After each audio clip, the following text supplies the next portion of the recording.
Sir আর আমি ঘুরতে আসলাম সেই সাগরকান্না খ্যাত কুয়াকাটাতে। তো আমরা এখন আছি সেই কুয়াকাটার অপর অপরূপ সৌন্দর্যের লীলাভূমি ম্যানগ্রোভ বনভূমির আশেপাশে। যে আমাদের পিছনেই আছে সেই ম্যানগ্রোভ বনভূমি এবং 2007 সালে সিডরের ধ্বংসস্তূপগুলো।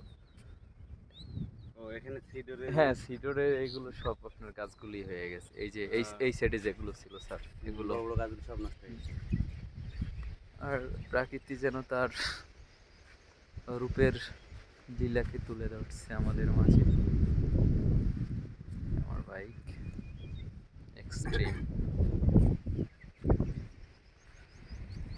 অনেক সুন্দর একটা পরিবেশ, অনেক সুন্দর একটা আবহাওয়া।